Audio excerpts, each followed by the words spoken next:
এপিসোডটি শুরু হয় ইস্টার্ন সিটির এক ব্যস্ত বাজার থেকে। সংয়ান কিছু টাটকা আপেল কিনতে এসেছিল এবং হালকা হাসি নিয়ে শপিংয়ের আনন্দ উপভোগ করছিল, কিন্তু সে জানতো না তার উপর নজর রাখছিল মার্সিনারি গ্রুপের লিডার বেঞ্জামিন। বেঞ্জামিনের তীক্ষ্ণ দৃষ্টি শুধু সংয়ানের দিকেই ছিল। সংয়ান যখন আপেল কিনে ফেরত যাচ্ছিল তখন হঠাৎ করে বেঞ্জামিন তার সামনে এসে দাঁড়ায়। হাওয়ার একটা হালকা টানটান ভাব ছিল। বেঞ্জামিন এক হালকা হাসি দিয়ে বলল, তুমি ইস্টার্ন সিটিতে সেভ নাও, আমি তোমাকে হোটেল পর্যন্ত পৌঁছে দেই। সংয়ান তৎক্ষণাৎ বুঝে গেল এটা কোনো সাহায্য করার প্রস্তাব নয়, বরং ফ্লার্ট করার চেষ্টা। ঠান্ডা ভঙ্গিতে সে বেঞ্জামিনের প্রস্তাব প্রত্যাখ্যান করে, নিজের পথে এগিয়ে যায়, কিন্তু ততক্ষণে বেঞ্জামিন তার ব্যাগ নিজের কাঁধে তুলে নিয়েছে, যেন এটা খুব সাধারণ একটা ব্যাপার। সংয়ানের ব্যাগটা বেঞ্জামিনের হাত থেকে ছিনিয়ে নেয় এবং একবারও পেছনে না তাকিয়ে চলে যায়, কিন্তু ঠিক তখনই বোঝা যায় বেঞ্জামিন তার ব্যাগ থেকে একটি আপেল চুরি করে নিয়েছে। সেজিন, যে একজন কলেজ স্টুডেন্ট, বেঞ্জামিনের এই চুরির ঘটনা ধরে ফেলে, আর দুজনের মধ্যে আবার ছোট্ট একটা তর্ক শুরু হয়ে যায়, যেমন কিছুদিন আগেও হয়েছিল। তখনই সংয়ান ফিরে আসে। সে তার আপেলটা বেঞ্জামিনের হাত থেকে নিয়ে নেয় এবং কোনো কথা না বলে সেদিনকে টেনে নিয়ে চলে যায়। সব কিছু বেঞ্জামিনের চোখের সামনেই ঘটছিল, কিন্তু তার দৃষ্টি শুধু সংয়ানের ওপর ছিল। সে চুপি চুপি দেখে সংয়ান তার জিনিসপত্র নিয়ে হোটেলের ভেতর ঢুকে পড়েছে, কিন্তু সেজিনও গোপনে তার পেছন পেছন হোটেলের ভেতর প্রবেশ করে। এটা দেখে বেঞ্জামিনের মনে একটা গণ্ডগোলের আশঙ্কা জাগে। উদ্বেগে সেও সেজিনের পেছনে হোটেলের ভেতরে ঢুকে পড়ে এবং ভেতরে গিয়ে যে দৃশ্য দেখে তাতে তার হুঁশ উড়ে যায়। সেজিন এক হোটেলের মেইডকে জড়িয়ে ধরেছে। বেঞ্জামিন তখনই বুঝে যায় সেজিন বাইরে থেকে যতটা ভদ্র দেখানোর চেষ্টা করে, ভেতরে সে ততটাই চালাক। কিছু না বলে হোটেল থেকে চুপচাপ বেরিয়ে যায়। অন্যদিকে সংয়ান তার রুমে বসেছিল এবং সে লির সঙ্গে করা একটি ইন্টারভিউর ক্লিপ দেখছিল। লির হাসি মুখ দেখে সংয়ানের মুখেও আনন্দের ছোঁয়া এসে যায় এবং সে নিজের মনে খুশি হতে থাকে। ইন্টারভিউটির ফাইনাল এডিট করে সংয়ান সেই ক্লিপটি তার বসকে পাঠিয়ে দেয়, কিন্তু যখন সে জানতে পারে যে সংয়ান এবং লি এখন এক শহরে একই জায়গায় আছে, তার রাগ যেন আরও দ্বিগুণ হয়ে যায়। ঠিক তখনই মেয়েট রিনা কিছু ফল নিয়ে সংয়ানের জন্য নিয়ে আসে, যা তার ছেলে পাঠিয়েছিল। সংয়ান যখন সেই ফলগুলোর দিকে ভালোভাবে তাকায় তখন তার মনে হয় এই ফলগুলোই তো সেজিনের ব্যাগে ছিল। সংয়ানের সেই ফলগুলো চিনে ফেলে। তার মুখে একটা হালকা বোঝার অভিব্যক্তি চলে আসে। মেডরিনার ছেলে আর কেউ নয়, সেজিনই ছিল। সন্দেহ নিশ্চিত হওয়ার পর সংয়ান সরাসরি রিনাকে জিজ্ঞাসা করে। রিনা একটু ইতস্তত করে, কিছুক্ষণ পর চুপ থাকে, তারপর আস্তে করে মাথা নেড়ে হ্যাঁ বলে দেয়। তখনই ফ্ল্যাশব্যাক শুরু হয়। আমরা দেখতে পাই গতকালের সেই দৃশ্য যেখানে সেজিন তার মা রিনাকে জড়িয়ে ধরেছিল। সেই মুহূর্তে সেজিন জিজ্ঞেস করেছিল, মা, আমরা আর কতদিন এভাবে লুকিয়ে দেখা করব? তার চোখে ছিল এক অস্থিরতা, কারণ সে চাইছিল তার মায়ের সঙ্গে সবার সামনে মুক্তভাবে দেখা করতে, কিন্তু রিনা তার হাত শক্ত করে ধরে তাকে বারণ করেছিল। রিনা বলেছিল, যদি তোমার বাবা জানতে পারে যে আমরা দেখা করি, তাহলে সে তোমার ফাইন্যান্সিয়াল সাপোর্ট বন্ধ করে দেবে, আর আমি চাই না তোমার ভবিষ্যতে ঝুঁকিতে পড়ুক। সেজিন তখন চুপচাপ মাথা নিচু করে দাঁড়িয়েছিল, আর রিনা তার চোখের জল লুকিয়ে ফেলেছিল। এখানেই ফ্ল্যাশব্যাক শেষ হয়। বর্তমানে ফিরে এসে রিনা সংয়ানকে নরম গলায় অনুরোধ করে, প্লিজ এই ব্যাপারে কাউকে বলো না।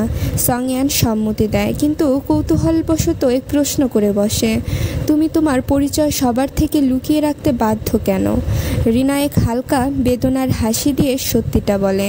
তার স্বামী দ্বিতীয় বিয়ে করেছে। নিজের সম্মান ও ছেলের ভবিষ্যতের কথা ভেবে রিনাকে এই হোটেলে মেয়েদের কাজ করতে হচ্ছে।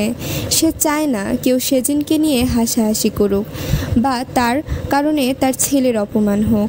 সংয়ান এই গল্পটা শুনে রিনার প্রতি এক নতুন সম্মান অনুভব করে। দিন সেজিন আর সংয়ান ইস্টার্ন সিটির বাজারে ঘুরে বেড়াচ্ছিল। এখন যেহেতু সেজিন তার মায়ের সত্যিটা জানতে পেরেছে, সে সংয়ানের প্রতি আরও আপন অনুভব করছিল। তারা হালকা মজার মধ্যে দায়মুক্ত হয়ে বাজারের গলিগুলোতে হারিয়ে যাচ্ছিল। এই সময় সংয়ান বলে, আমি ইস্টার্ন সিটিতে একজন রিপোর্টার হিসেবে নয়, একজন সাধারণ নাগরিক হিসেবে উপভোগ করতে চাই। সেজিন হেসে সাজেস্ট করে, তাহলে তোমার ক্যামেরাটা ব্যাগে রেখে দাও। যতক্ষণ তুমি সাংবাদিক থাকবে, মানুষ তাদের আসল রূপ দেখাতে দ্বিধা করবে। সংয়ান হাসি মুখে রাজি হয়ে যায়। সে তার ক্যামেরা ব্যাগে রেখে দিয়ে পুরোপুরি নিখুঁতভাবে বাজারের সঙ্গে মিশে যায়। গলিতে হাঁটতে হাঁটতে সে দেখে ছোট ছোট বাচ্চারা খেলছে, ঠেলা গাড়িওয়ালারা জোরে জোরে চিৎকার করে জিনিসপত্র বিক্রি করছে। প্রতিটি কোণা জীবনের স্পন্দনে পূর্ণ। সংয়ান নিজের চোখেই আসল জীবনটাকে আত্মস্থ করছিল আর মুক্তভাবে হাসছিল। ঠিক তখনই একটি বয়স্ক মহিলা তার কাছে আসে এবং তাকে একটি ছোট্ট বিশেষ কিছু অফার করে।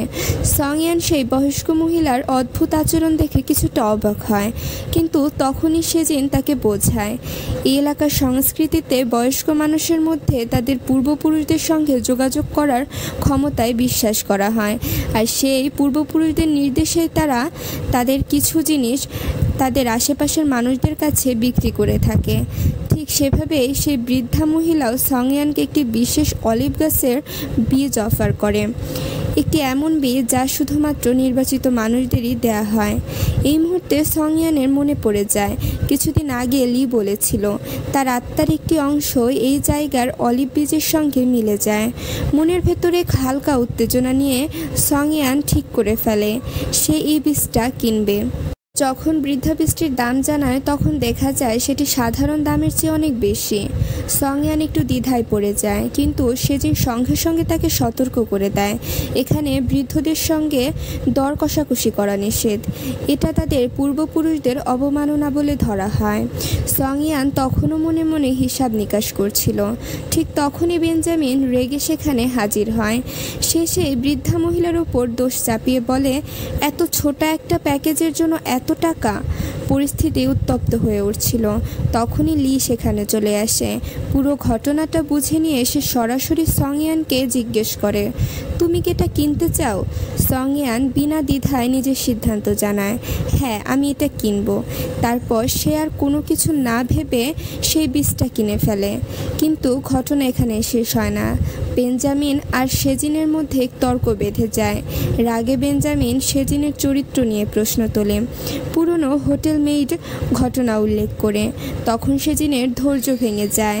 রাগে কাঁপতে কাঁপতে সে বলে দেয়, সে মেইড আসলে আমার মা। বেঞ্জামিন এক মুহূর্তের জন্য স্তব্ধ হয়ে যায় আর ভাবতে থাকে, সত্যিই কি জেমিন যা বলছে সেটাই সত্যি?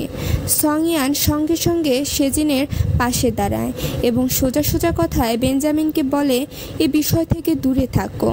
পরিস্থিতি কিছুটা শান্ত হচ্ছিল। ঠিক তখনই একজন লোক যেন কোথা থেকে বাঁচতে চেষ্টা করছিল, আর হঠাৎ সংয়ান ও বাকিদের ধাক্কা মেরে সোজা একটা গাড়িতে উঠে পড়ে। লির মনটা অস্থির হয়ে উঠল। লোকটার আচরণ কিছুটা অস্বাভাবিক ছিল। সে সঙ্গে সঙ্গে সংয়ানের ক্যামেরাটা তুলে নিল আর দূরে দাঁড়িয়ে থাকা সেই লোকটার দিকে লেন্সে ফোকাস করলো। করতেই লির মুখের রং উড়ে যায়। সেই লোক ছিল এক ওয়ান্টেড টেরোরিস্ট, আর তার হাতে ছিল একটা বোমা যা যে কোনো মুহূর্তে এই ভিড়ভাট্ট এলাকাকে ধ্বংস করে দিতে পারত। চারদিকে হালকা আতঙ্ক ছড়িয়ে পড়ে, কিন্তু সবাই জানতো তারা এখানে শুধুই অফ ডিউটিতে এসেছে, আর এখন তাদের কাছে কোনো অস্ত্রও নেই।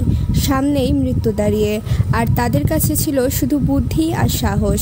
তারা তাড়াতাড়ি একটি পরিকল্পনা করে। লি তার ক্যামেরা হাতে নেয় আর একজন ক্যামেরাম্যানের অভিনয় করতে করতে গাড়ির কাছাকাছি চলে যায়। লেন্সের আড়ালে লুকিয়ে যে টেরোরিস্টের মনোযোগ সরাতে চেষ্টা করে। যেই মাত্র টেরোরিস্ট একটি বিভ্রান্ত হয়, ক্যাপ্টেন জিয়ান সুযোগ বুঝে সঙ্গে সঙ্গে তার উপর ঝাঁপিয়ে পড়ে।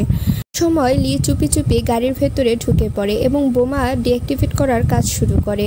তার হাত কাঁপছিল, কিন্তু মাথা ছিল একদম ঠান্ডা।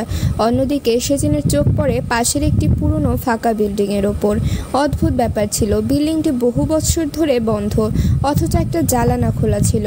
সেদিন সময় নষ্ট না করে সেই জানালার দিকে উঠতে শুরু করে, কিন্তু ঠিক যখন সে জানালার ভেতরে উঁকি দেয় তখনই একজন স্নাইপার তার উপর গুলি ছোড়ে।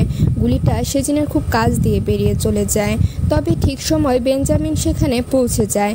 নিজের প্রাণ বাজি রেখে সে সেজিনকে টেনে নিয়ে সরিয়ে নেয়। একদিকে স্নাইপার এখন লক্ষ্য পাল্টে লির দিকে তাক করে। যেই মুহূর্তে সে লির ওপর গুলি ছুটতে যাচ্ছিল তখনই বেঞ্জামিন আবার সামনে চলে আসে ও স্নাইপারকে আটকায়। এই সমস্ত কিছুর মধ্যে লি প্রায় বোমা নিষ্ক্রিয় করেই ফেলেছিল, কিন্তু ঠিক তখনই পেছন থেকে আরেকজন লোক লির ওপর আক্রমণ করে বসে। লির অবস্থাও খুব খারাপ হয়ে যায়। সে পড়তে পড়তে লড়াই করে যাচ্ছিল। ঠিক তখন ক্যাপ্টেন জিয়ান সময় মতো এসে লির প্রাণ বাঁচায়। কিন্তু এই সব কিছুর মধ্যে টেরোরিস্ট বোমার বাটন টিপে দিয়েছিল। বোমা এখন সক্রিয় হয়ে গেছে এবং এখন সেটা নিষ্ক্রিয় করা প্রায় অসম্ভব। এক পাগলামো ভরা চূড়ান্ত সিদ্ধান্ত নেয়। সে গাড়ির ইঞ্জিন চালু করে দেয় এবং গাড়িটিকে ভিড় থেকে অনেক দূরে নিয়ে যেতে শুরু করে। মনে হচ্ছিল সে যেন মৃত্যুকে নিজের সঙ্গে টেনে নিয়ে যাচ্ছে। দূর থেকে সংয়ান সব কিছু দেখছিল। তার হৃদয় জোরে জোরে ধুকধুক করছিল। তার চোখ ছিল একটাই ভয়, লির কিছু যেন না হয়। লি গাড়িটিকে অনেক দূর পর্যন্ত নিয়ে যায় ভিড় থেকে, আর প্রতিটি সেকেন্ডে সংয়ানের হৃদয় আরও জোরে জোরে কাঁপছিল। কিন্তু ঠিক তখনই এক বিশাল বিস্ফোরণ ঘটে। গাড়িটি আগুনের গোলার মতো আকাশে উড়ে যায়। এক মুহূর্তের জন্য চারপাশে নিস্তব্ধতা নেমে আসে।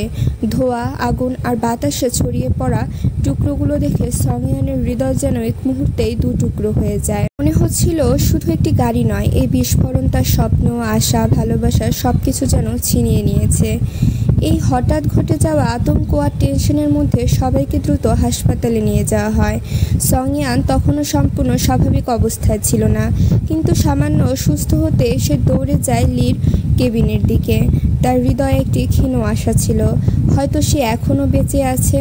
কিন্তু দরজা খোলার সাথে সাথে তার হৃদয় আবার ভেঙে যায়। বিছানায় লি নয়, বসেছিল ক্যাপ্টেন জিয়ান। সংয়ান আর সহ্য করতে পারে না। তার চোখ থেকে অশ্রুর বন্যা বইতে শুরু করে। সে বুঝে যায় তার প্রথম ভালোবাসাকে সে হারিয়ে ফেলেছে। ঠিক তখনই পেছন থেকে হালকা হাসি ও পায়ের আওয়াজ আসে। সে ঘুরে তাকায়। লি নিচে সেখানে দাঁড়িয়েছিল। হালকা হাসি, সামান্য আহত কিন্তু জীবিত। মুহূর্তটা সংয়ানের জন্য স্বপ্নের চেয়েও বেশি সুন্দর ছিল। তার চোখের জল থামছিল না, কিন্তু এবার সেগুলো ছিল আনন্দের অশ্রু। লি সব কিছু বুঝে গিয়েছিল।